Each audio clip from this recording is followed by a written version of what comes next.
Nakia, and welcome back to Releve, where we introduce you to change makers in the dance industry and beyond. This week, we are switching things up. We have our very first, is it our very first? In-person interview. And it's with someone we already know. So if you ever tune into our Instagram Live, you know a few weeks ago, we had the chance to sit down with Kayla Collymore, who is an amazing choreographer and budding dance filmmaker. And I'm so excited because we drove all the way down to Houston, Texas to get her on our couch. Hey, Kayla. Hi. How are you today? I'm good. Good. I'm so excited that you were able to sit down with us today. Of course. Okay, so of course, last time we chatted, we spoke about Your American Girl. Mm-hmm. Tell us a little bit about that dance film piece, and then we're going to talk about you today. Okay. Your American Girl started from a grant from Jeremy McQueen's Black Iris Project AMP award. And as I told you before, I had this project on my mind for a while now, and he was that little push that I needed to make it happen. Old times, they are not forgotten. Look away, look away, look away, Dixieland. So Your American Girl is about a modern day African-American young woman who travels back into the past, back into the 1800s, and then back into the present day moment. And it just shows the journey of what life would have been like for someone like me then and now. Awesome, awesome. So we talked a lot about just the process in making a dance film, and I had the chance to watch it in its entirety, because before you all only let me see snippets, which I understand, but I had the chance to watch it in its entirety, and I'm just blown away. Number one, at your creativity and storytelling ability for something, you think of it in terms of, it's not a long piece. How long is the piece? Is it's about 5 minutes. Okay, 5 minutes. Yeah. But it's the full story in 5 minutes is an amazing thing to do in incorporating the movement. And I wanted to talk to you about you. How did you come into dance? Wow, okay. So I started when I was 6 years old, actually. I started doing ballet and jazz in a small town in Asbury Park, New Jersey. One studio teacher, one little studio room, and she taught all of the classes. She was like a second mother to me. I spent a lot of time at the studio. Grew up doing dance as a hobby. Didn't realize that I wanted to pursue it as a career until actually college. So I started college with a different degree, environmental science, and I know, surprise. That's a huge. I know. Yeah.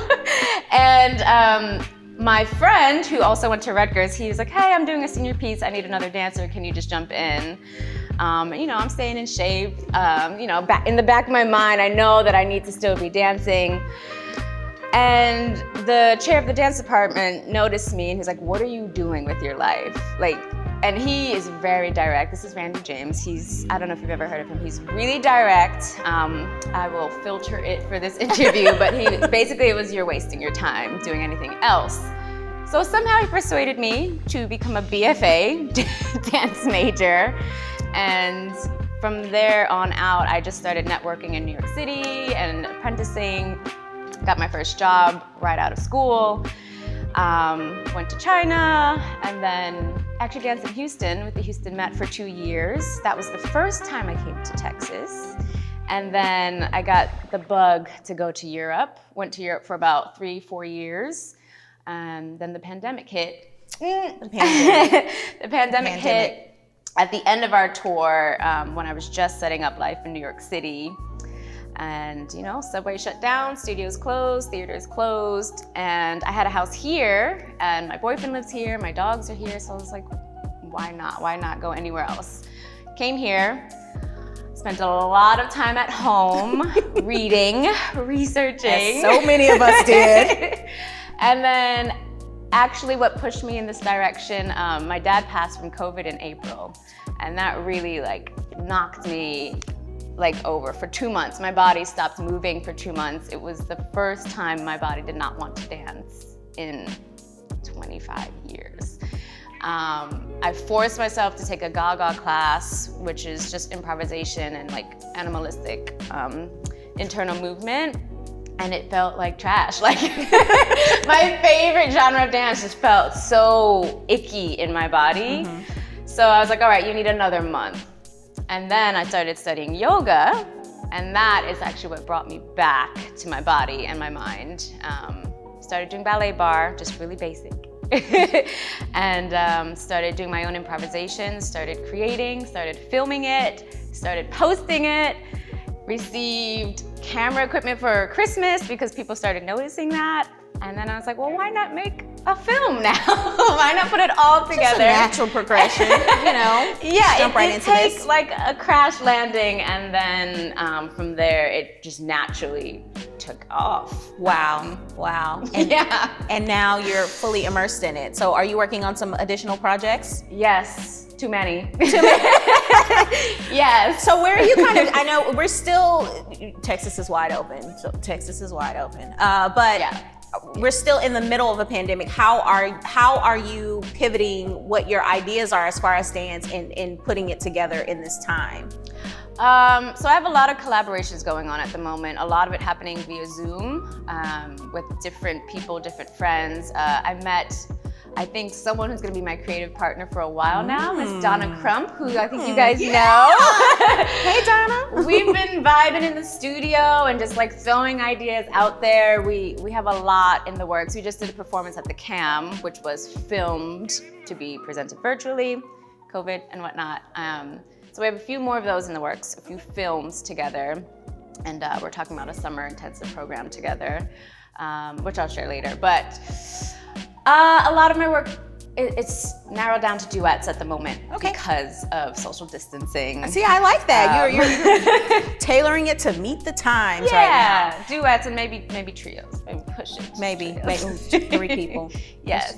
One extra body 6 feet away. I don't know. It's crazy times. Outdoors. And But I all think that. what COVID has allowed a lot of people to do, a lot of creatives to do, is to rethink what they would have done and pare it down, but make it just as special.